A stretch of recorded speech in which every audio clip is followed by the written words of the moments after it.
This is a great lesson idea for getting children to learn about sound and, more importantly, apply what they've been learning in a problem-solving activity.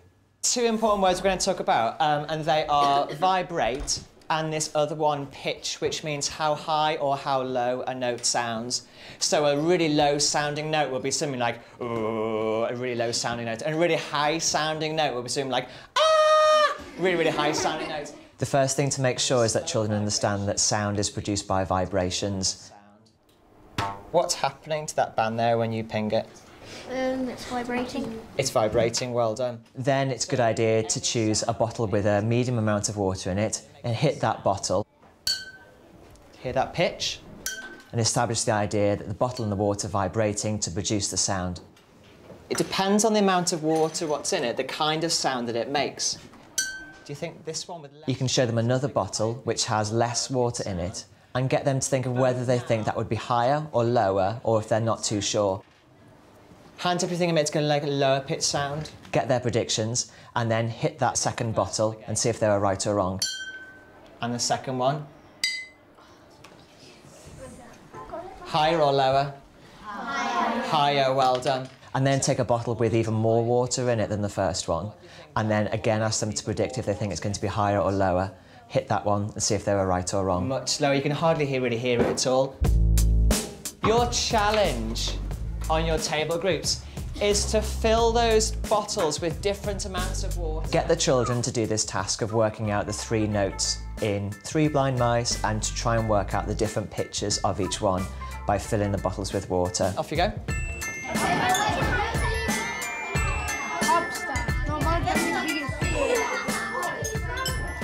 Children really love doing this activity. It's a great one for getting them to talk with each other and getting them to problem solve and working through something themselves. Hit that one. 3 blind mice.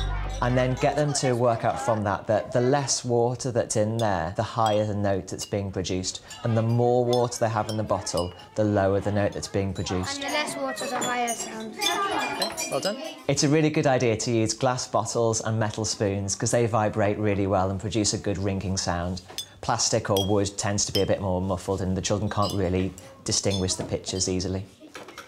Activities like this always generate lots of interesting questions from the children. If you put like a stone in there, like lots of stones in there, filled up the bottle, would it make any difference to lots of water in it?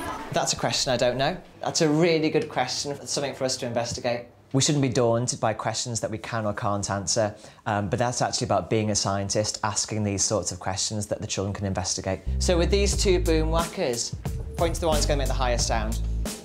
That one on that side or this one on that side? Let's test. And so that's the lowest. There's a good opportunity to assess pupils' progress in this activity by seeing if they can apply what they've learned about the different pitches of glass bottles to other instruments as well.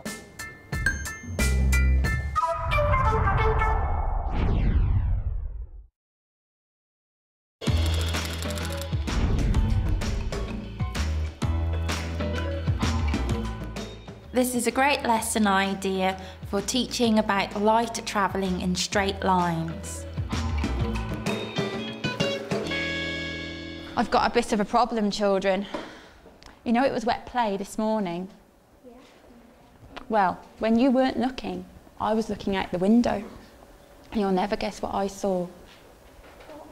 Little children playing on there from the infant school.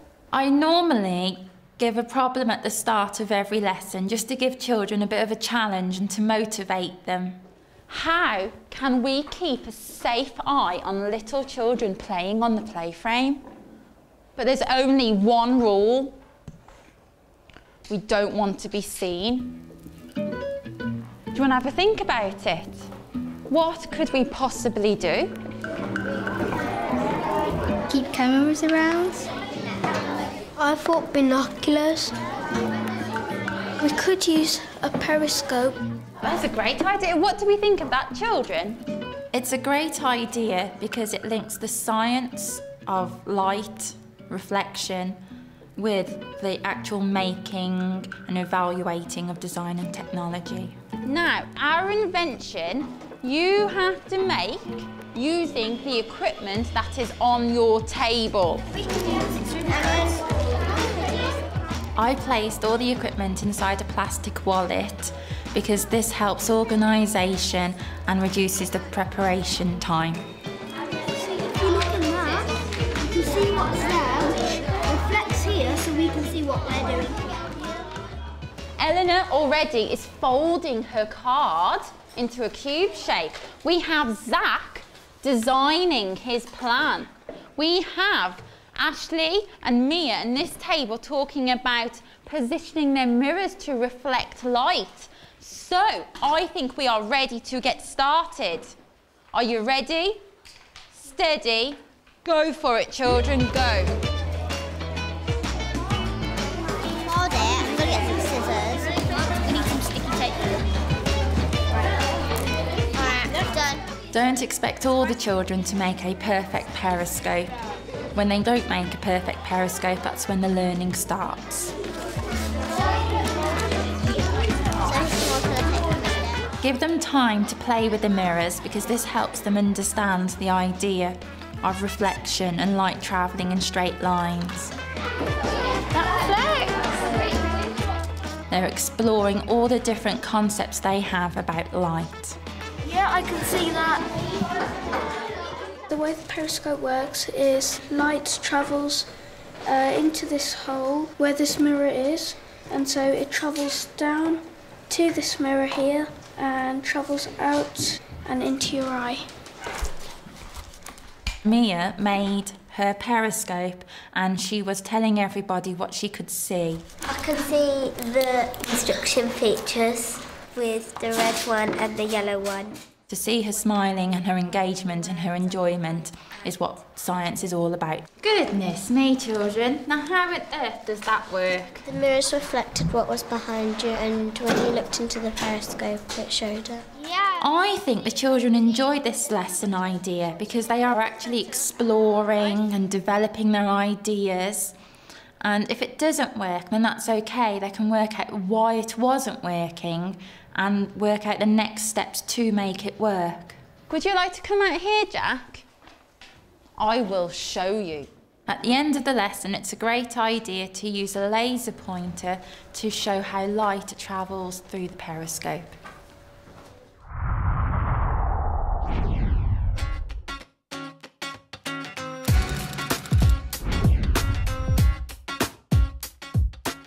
You've got some bits of string which you can take around each finger, or you might just have one piece of string and you can wrap it around 1 or 2 fingers. This sounds like a really odd and quite unusual activity to do, but it's just one that you just have to try. And then I'm going to ask you to put your fingers just over your ears, just kind of over the flap of your ears, so that you hold it there. And then if you tap this coat hanger, and see what that feels like. See if you can feel the vibrations running up from the coat hanger through the string.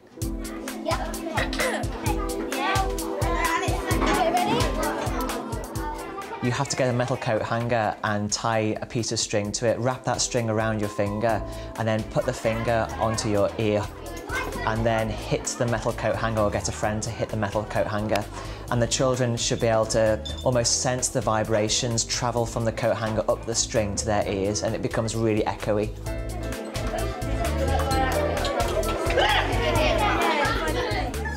This is a really good activity to do because they can see the vibrations when the coat hanger is hit and sense those vibrations as they travel up through the string and to their ears. Yeah, you can hear it vibrate when it's on your ears.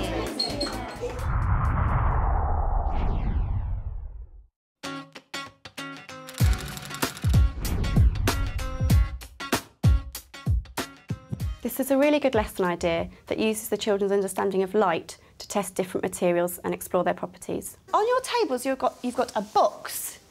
And that box has got lots of different materials in, different objects. And you've also got a lovely torch. Now, we've not used these before, have we? So I'm going to show you. The button on the side turns it on. Okay, and you're going to just have a play with the torch and the materials to find out whether the materials let the light through a little bit, whether they let all the light through, or whether they block the light. And I want you to try, Angus, to use the proper science words.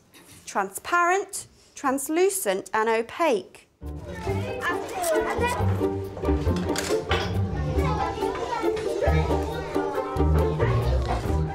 introduced the three words opaque, transparent and translucent, and from the very beginning they were really, really excited about using them. They were new words, they hadn't come across them before. What do you think that is, Elodie?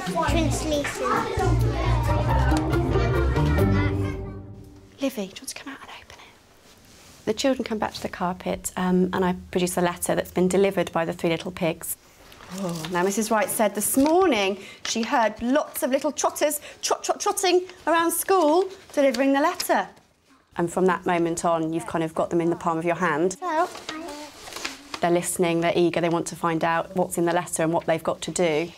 I know that you're all very, very busy children, but we have another problem and we really need your advice. Our bedroom curtains have been ruined.